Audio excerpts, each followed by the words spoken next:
Hey, and welcome back to Against the Odds Lessons in Mental Toughness, where we understand that life's challenges only get harder, which is why we have to get stronger.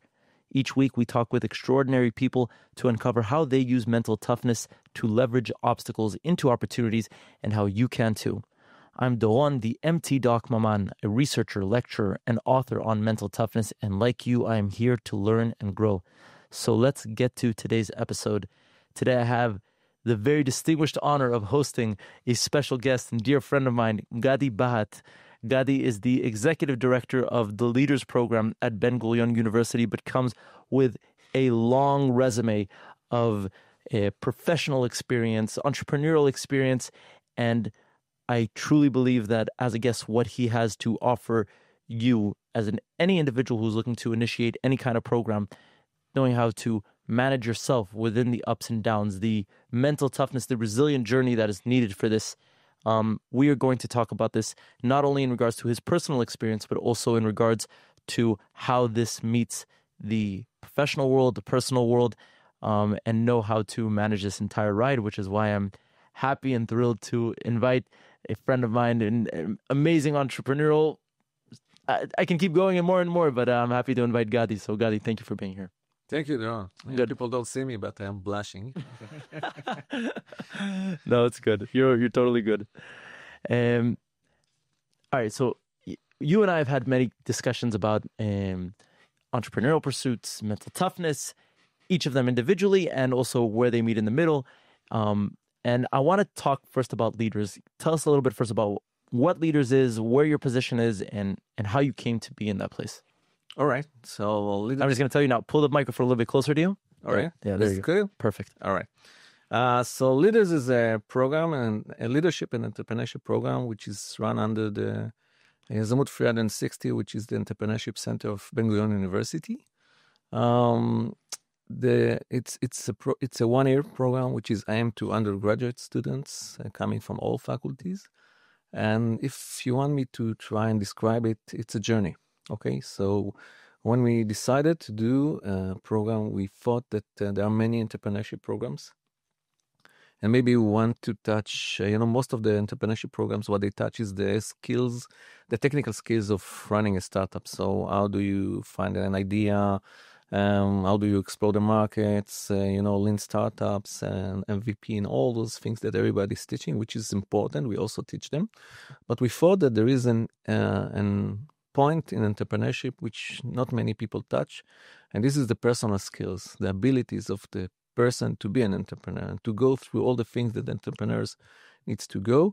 And we basically build a program which is combining leadership skills and entrepreneurship skills and take the student into kind of a transformative journey. So what we want to achieve is not building a startup, not getting into getting the pitch for a startup. We do those also.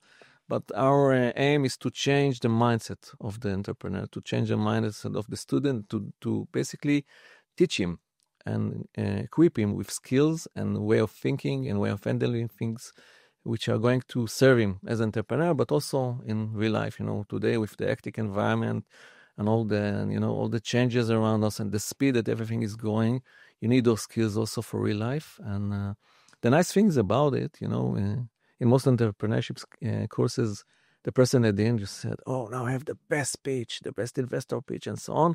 The reactions, the feedbacks that we are getting from our students is different.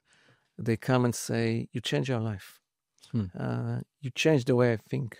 You took me out of my comfort zone, and now I know that it's good to be out of my comfort zone," and things like that. So the feedback is really inspiring. Well, one of the things I always like to talk about, a while ago, many years ago, I used to actually TA for a course here on campus for entrepreneurship. One of the things I would always say is that the word entrepreneur in Hebrew is yazam, but the translation of the word yazam or yazamut isn't necessarily entrepreneur, it's initiation, right? And I'm saying that because ultimately you initiated a process. You didn't finish your army service and say, "That's it, I want to be an entrepreneur." You came from a very opposing world, a very safe world. So talk about that journey from there towards the entrepreneurial world. Okay, so in my background, I have many years in the kind of Israeli high-tech environment, the high-tech community. I was working in very big firms, corporate, you might say, companies like Converse, Rad, Elvion, and I was doing business, so I was managing sales.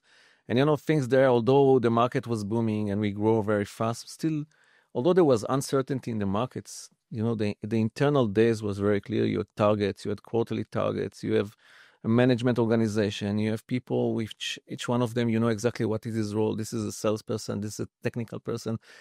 Even the customers were in a way predictable because we were focused really in a specific market.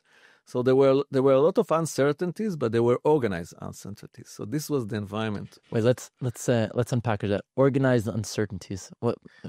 That doesn't work.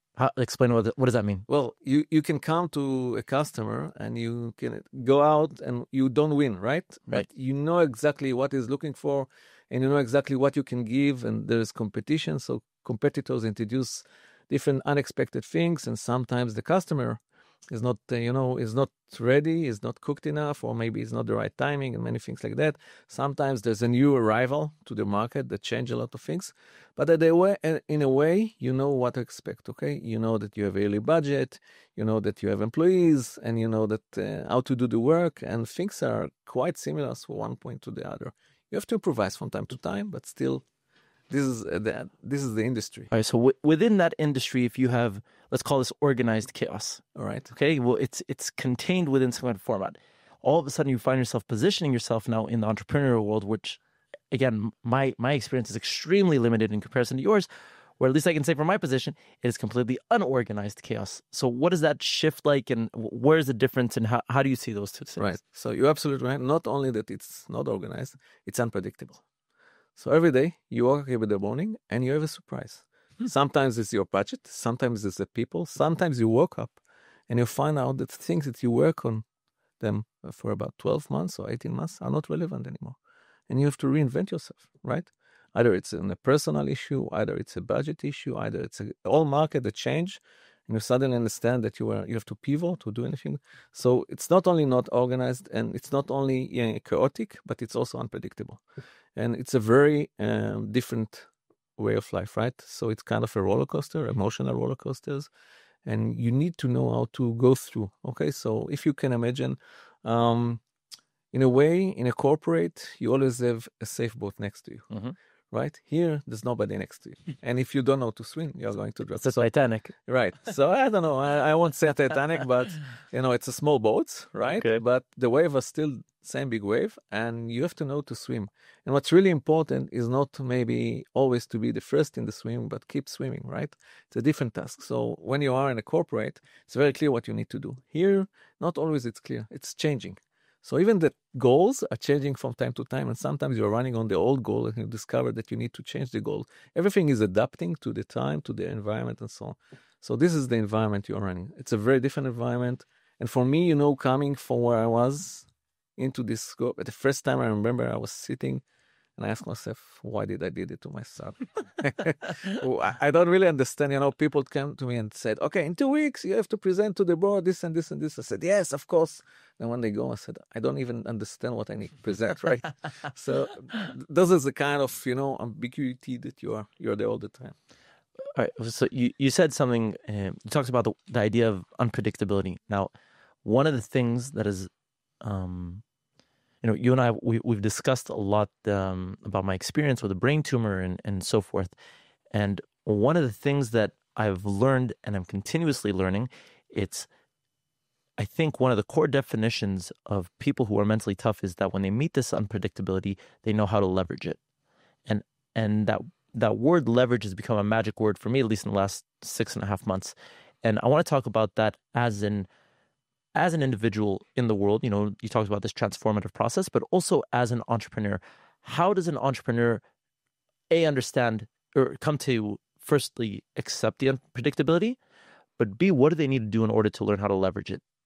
Okay, so it's two different issues, okay? And I think in a way, you have to combine it together, and both of them are kind that you grow inside yourself. So people need to understand that being in an unpredictable area, or maybe in things which are always moving, you have to start to get used to be there, so that it's not going to end. Right. At the beginning, when you're there, you said, okay, now I will learn 3 months and then everything is going to be back. No, it's stay all the time, and you have to adjust yourself to be in such an area. Okay, so in a way, it's not a nice place to be. It's not convenient, but it's important to be there.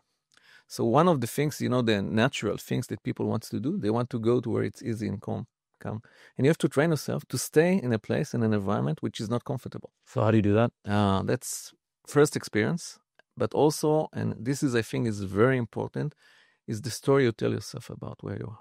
Okay, is what is your expectation about where you are? Okay, so if you said, okay, I'm going to be here for a short time, and then I'm going to go into a better place, this is not a good way to approach it. Okay, the best way is to understand that you don't know when it's going to end, and you have to start function.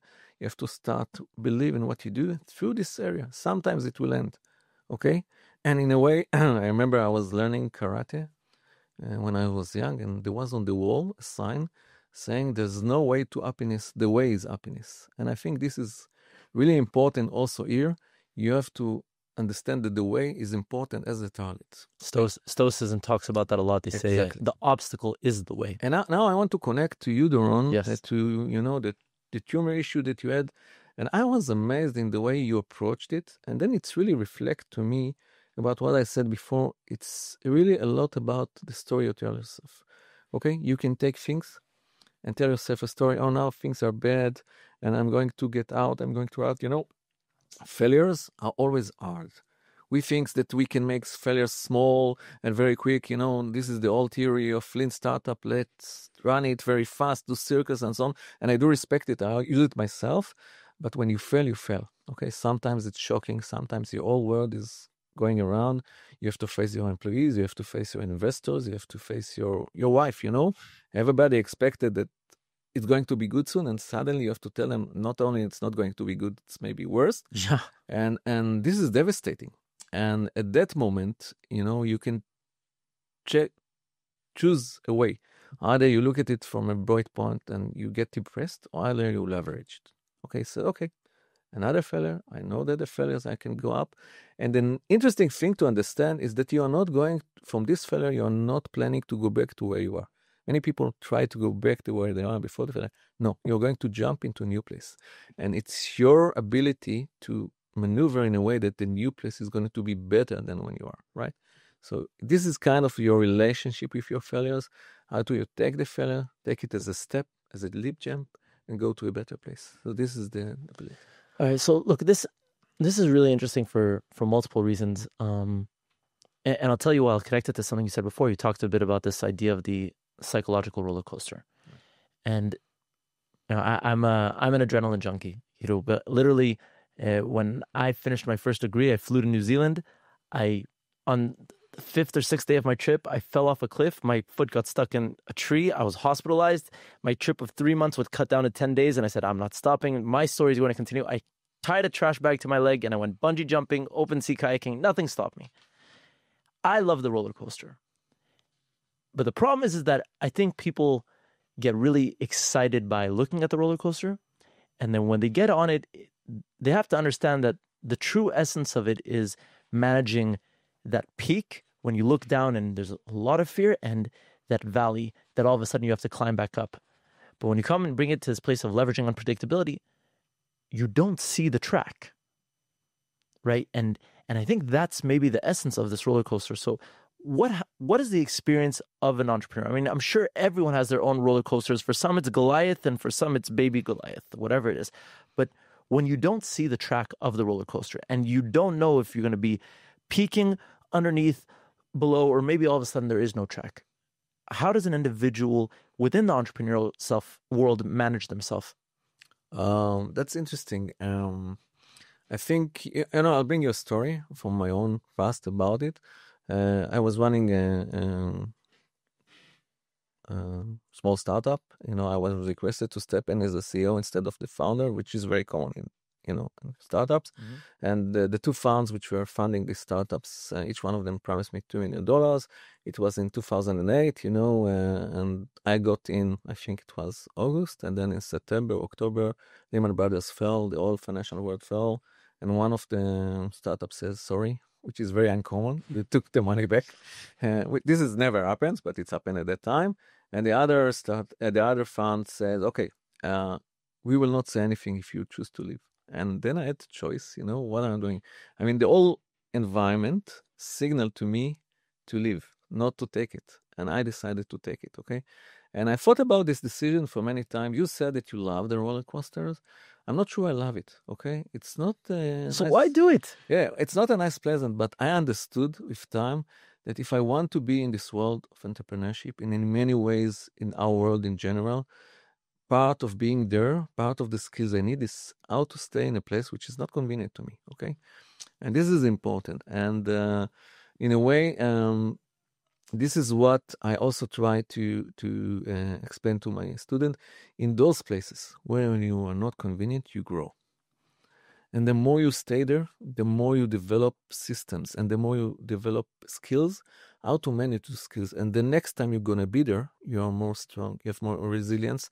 And then you have more ability to clear your brain out of the obstacles and to say, okay, I'm handling the obstacles, but I have enough energy and enough brain power to deal with what I need to do. Okay? So the first time you are overwhelmed and you are fighting to survive. The next time you already fighting, but you know what you need to do. The third time, although it could be completely different obstacle or completely different crisis, you get used to handle crises. Okay, and this is what I want to say about what you call mental toughness. Is that this is the thing which develop, and in different areas you face different obstacles, and you need to adapt your mental toughness into different environment. But the core is there, and you get more confidence that you know that you can do it, right? And this, the thing that I can do it, I can survive it, I can do good things through it, is very important. I'm going to say something that it's a personal problem that I'm experiencing and something that truly bothers me, and it's something that we've discussed in one realm or another. But everything that you just said right now is extremely cliche. All right. I'll tell you more than that. I have had students come to me in class and say, Doron, this shit is so cliche. Now, here's my problem. What I've come to learn, at least in my short 36 years, is there's a reason things are cliche. I believe the cliches a lot of the time are right, but a person who hears these things say, look, you got to experience it and you get stronger with each round and whatnot. And they're all of a sudden faced with something that they're saying, it feels like mastic. How do you train a person to adopt these mental toughness places and say, there's a gum that I got to keep chewing, this cliche that I got to keep facing, there's truth to it, so keep pursuing it. How does a person come to the cliche, remove the tackiness to it, and internalize its true value? Okay, so I'm going to answer two questions. I think you asked me two questions. I'm asking a lot of questions. Okay, the first, I like the way you say, okay, it's a cliche, right? It's true, it's a cliche, right? But I think it's there all the time. And now it's become, very hot topic, mental toughness, specifically with all the changes in our environment. We can't ignore what's happening in the world in general, in our country in general. So everybody understands that mental toughness is important, right? And suddenly people didn't believe those things could happen just a year ago. That's right. And I think this was there all the time. Life 200 years ago was even harder. And it was there all the time. What's changed? What changed is that we first identify it. And second, we start to talk about it. At the past, it was not fashionable for a person to say, I have issues. It's hard. No, it was about showing that you are good and so on. Now, these days, it's okay to say it's hard. You cannot ignore it. I'm not trying to hide my emotion. I'm not trying to hide my the thing which is hard for me. I'm trying to handle them. And one of the things, and then I go to your second question, how do you teach, is first to identify it and to identify where you are, okay? And this is about 50% of solving the issue. If you recognize that you are in a tough place, if you recognize that you have to handle it, this is already part of the solution, okay? So one of the first things I'm trying to teach our students is let them have a better view or a different view about where they are, okay, and what's happening to them. This is the start, okay? Once they are there, you don't have to love it, but you cannot ignore it, right? That's right. And when you don't ignore it, you start to look at it. Either you give up, or either you say, okay, I'm here, what can I do? And the nice thing about mental toughness, and also it's about entrepreneurship, okay? And now I take it to entrepreneurship. You don't need to solve all the crises in 1 second. Yeah. You don't have to solve it all, but you have to move. If you are not stuck and you move and you do things slowly, but you go in the right direction, you're going to get out of it, okay? And, we had when Noam Bardin, the one of the founder and the CEO of Waze, he was coming to Ben Gurion University, and he said about their experience. They were, doing things, and Audi came to them and offered to them $5 million. They were a small startup, starving for money, offered to them $5 million and to do something which was out of the track. And he said no as a CEO because he wanted to stay on the track. And he discussed about how hard it is for entrepreneur, for a CEO, which knows how much it means to say no to 5 million. But he said, as long as you know your core, what you want to do, it's easy to make the decision. And I want to take this example also to, entrepreneurship in general and to mental toughness. If you have your values in the right place, if you know where you want to go, and if you have the real deep understanding that no matter what crisis is there, you are going to get out of it if you keep moving, right? Then you know to take decisions. It's not always, easy. Sometimes you make mistakes, but you know that if you work in a systematic way, in a consistent way, you're going to get out of it, okay? And this is what drives you. And this is really more important than, trying to give you any school solution or any, things. I think this is important. You said a lot of things that I want to tie into that, but I'll tie maybe the most important thing for me, because that is my research, right? My research is researching the values that drive mental toughness and understanding how those values differ from the values that drive resilience or grit, which I claim all three are completely different mechanisms, which is for a different discussion. But ultimately, what you're saying is the awareness and the constant ability of an entrepreneur to put his conviction, his driving why in front of him at all times when the roller coaster is peaking, when it's diving, and sometimes when there is no track, is ultimately what brings them back, which bears the crucial question. And again, I know the academic answer, but I feel, maybe a side note, I feel the place that the academia fails is learning how to bring its beautifully elaborate theories to practical actions for the masses. And my question now is, because you also know a bit my theory and my research, is how do you help an individual truly understand what their conviction is? And I say that because we live in a world that is pumping into our water this idea of follow your passion. What do you love? I personally think it's more about what do you care to solve, which is a very, very different discussion. But how do you help your entrepreneurs and leaders and people that you guide, including me in general, to align them with what is the true reason that they're performing? All right. That's a very interesting question. To be honest, I don't think that I show them those things. What I teach them is to search, not to be afraid to search. Okay. And so at the end of the day, we exchange a lot of discussion about the values and you have your ideas, which are the important values. I think that each person has his own core values, and not necessarily they're all the same, right? You can find two people in the same event, right, same company. Each one of them has different core values, but they are going in the same direction. And the most important is two things. First, do not afraid to search and to fail. Right? So you have to give them the atmosphere of failure are goods. It's okay to try, okay? And not something which, okay, if you fail, it's very bad. So the atmosphere is very important. And the second thing, you have to teach them how to search, how to confront things, how to identify what is important to them and not. They develop their own core values, okay?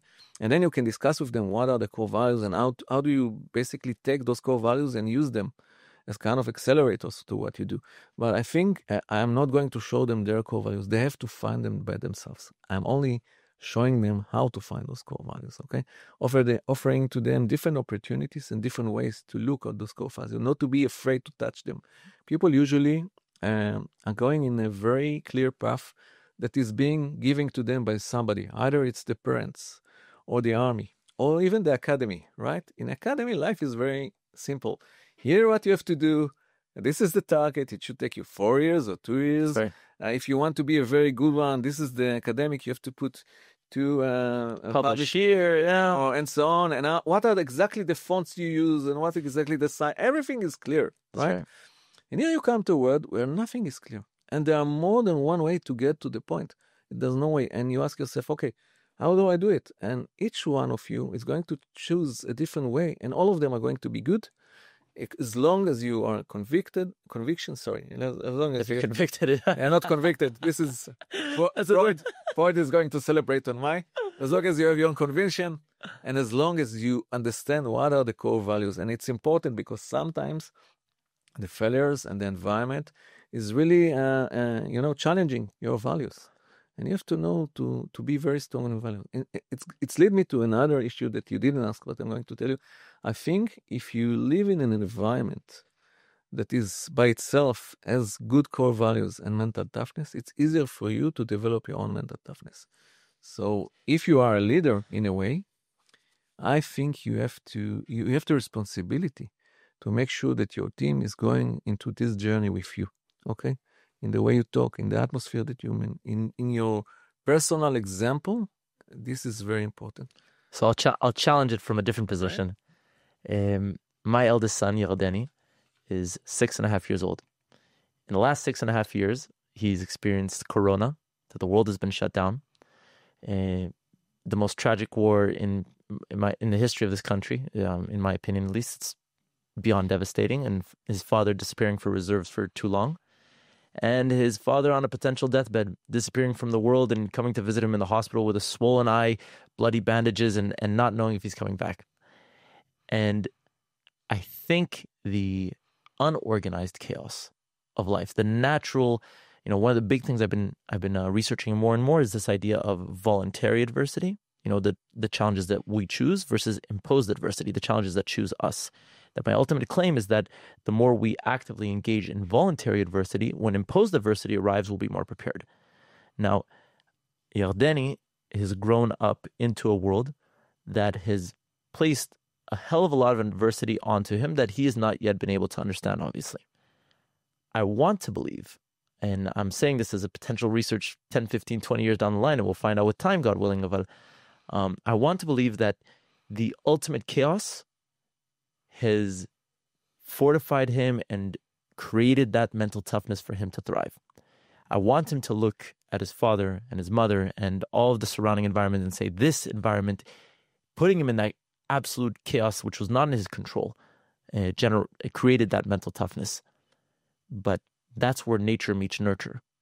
And all of a sudden, our values of what's happening around us, the chaos that's happening outside versus the chaos that's happening inside, when they collide, I mean, again, I'm not speaking from an entrepreneurial position. I'm curious where that meets you in regards to your experience. But in life, I can say that when they collide, it's very much a sink or swim. I'm happy Yardeni is swimming. He's coming through phenomenally, and he's doing he's my personal hero. But he's still a kid. An entrepreneur, they're a kid in the mindset because they're new in the game. But when their internal chaos meets the external chaos and that lack of control, how does that conviction all of a sudden mesh through that? That's a good point. My daughter, when the corona came and hit, she was in 11th grade, right? And she lost a lot of things, and she was 6 months at home. And then the war came. She is now in the army. She was a soldier and so on. And one day she came to me and said, okay, we had a disease and the corona, the COVID. We had a war. Why those two in my young life? Why I have to suffer? And then I told her, don't worry, next year it's going to be an earthquake. And what I want to say in this example is that I think you cannot choose the obstacles. You cannot choose the crises that you're going to face. No matter how much you try, those are going to surprise you. You know only one thing, those are going to come. Yeah. Right? You're sure that those are going to come. And what you can choose is the way to react to them. Okay. Right. And I remember you, Doron, when you were, even before your surgery, you were sitting and doing a podcast and so on. And when we met after that, I asked you, why did you do this? For what? I thought that you were trying to, to take your mind out of the obstacle. And you said, no, I did it for my son. I wanted him to see that even though I'm going into a very scary thing and into a thing which was, I didn't know if I'm going to get out of it. I'm still positive. I'm still building. I wanted to hear it later and so on. And so at that time, you had the eternal belief that you can show him the way, right? And I think people learn a lot from the environment, but they also learn a lot from the core inside. And this is also true to entrepreneurship, right? When you are a young entrepreneur and you go inside, if your environment, which means the people who invest in you, the people which you consult with, your employee, if your environment is healthy and trying to fight together, it's easier for you to develop things. And you have to, it's internal and external. And for entrepreneurs, all the environments are in chaos. There's no one which is okay. Internally, entrepreneurs always ask themselves, am I doing the right thing? Maybe I should quit now. Nobody stop, right? There's internal questions. And if you always find the reason why to stay and why to continue. The people around you in the startup, they have also questions. You are the leader, right? What do you do and how to do and why did you choose this? And maybe we can choose. The investor asks you, the market asks you, everybody asks you things. And in many ways, you have to have your own decision where you go. Mm-hmm. And so the internal chaos and the outside chaos is going together. I'm considering to offer you live on this podcast, and we should open a podcast together because I have so many more questions. But maybe we'll do another episode in the future. But I will get to our consistent questions, the questions that we ask each of our guests. We'll say a few final words and we'll wrap things up. So in regards to that, first of all, in respect to your world, in the entrepreneurial world, leaders world, and everything that you're pursuing, I want you to define mental toughness in one sentence. Oh, that's tough. Thank you for the surprise. Yeah. One sentence for mental toughness. I think it's your understanding that you have to be, you have to expect obstacles, and once you go inside, you have to keep going and try to see in every. And this is really important. It's there is a sentence that you always saying, which I adopted. You always I learned it from you. You said it's how to manage your relationship with your failures, right? And if you choose to see them as opportunities, you're going to be fine. So this is, in my view, mental. Wonderful. So I always tell my students that theory without action is meaningless. So give me, or more importantly, give our audience one action item, one golden piece of advice that the listeners can act on to build their mental toughness in relation to your world. Okay, so entrepreneurship is very tough, very pressing. There's a lot of pressure from investors and everybody, and at the end of the day, it's about where you focus. Okay, focus on your value, focus on your target, and also something which is very important: try to find good things that are happening, identify them, and celebrate them. Okay, so not always focus on the trouble. In every trouble, there's a good thing. Try to see them both. We've discussed this, and I'll say it clear and flat out. I'm very bad at celebrating my victories, and something I actively have to work on, so I'm adopting this. Last three questions. I define mental toughness in my course, in my book, in all of my work as the combination of three pillars, as knowing what values drive your behavior, which we discussed, the ability to accept that there will be endless challenges, which we also discussed, and lastly, about having an unshakable self-confidence. So my three questions are this. First of all, what are the values that drive you in your world? That's interesting. I never thought about my values. First, I want to do things which I will be proud about. Okay. And this is something which, from being a small person, a young person, always drive me, things which interest me, things that, when I look back, I say, oh, I'm very proud that I did this. Back into, you remember the last stage of Erickson theory, looking back, I said, oh, I could choose this. Integrity versus despair. Yeah. The other thing is, things which, at the end of the day, it's like running. If you run 10 kilometers, it's hard, but then after that, you feel, all the hormones go up. It's exactly the same. The other value is, with time, and this is really important, you understand that you get a lot from giving, not from taking. It's true for networking, it's true for many things, but I have found out, and this is maybe the reason why today I'm finding myself in education and not only in the high-tech industry. Giving give you a lot of happiness, a lot of understanding, a lot of self-confidence. And the last issue, try to enjoy the way. This is really important. That it just, the giving directly aligns with my research that great.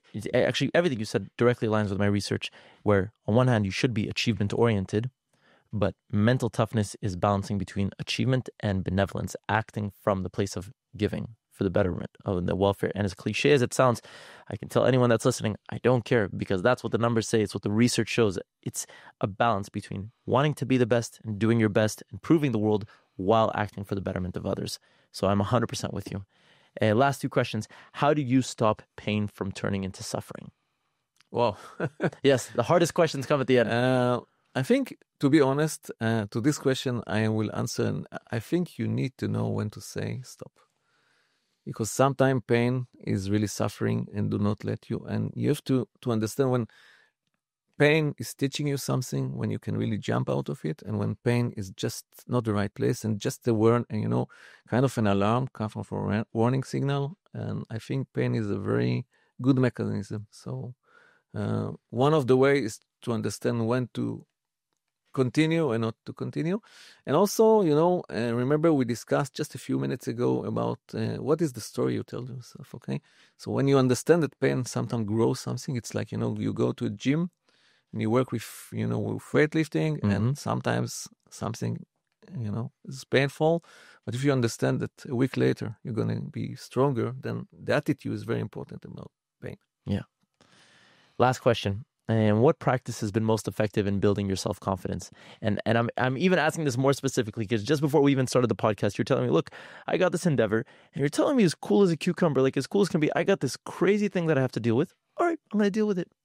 And I see that as direct self-confidence. I see you in the midst of the roller coaster, but in the roller coasters, like in Disneyland and Six Flags, they always take the picture, right? And you see people like this, and their hands are up and their hair is up. And I see you in the craziest part of this roller coaster, and you're like, okay, here I am. Okay. So you don't know how do I feel inside, yeah? So I'm very good at showing you a cool attitude, right? No, but honestly, I think first experience is very important, okay? The more you experience, you grow and look at it differently. But also, this is my own technique, and I think it's very important. I don't know how it goes with theory. I try to take every obstacle and break it into small steps. When small steps are easier to handle, you see exactly, how to handle them. And I'm not always looking at all the steps forward. I'm trying to solve them in a way, one after the other. This has helped you how to manage it. And this helps you also to build your self-confidence, because when you break it into small steps, some of them you already did in the past, you understand that you're on the right way.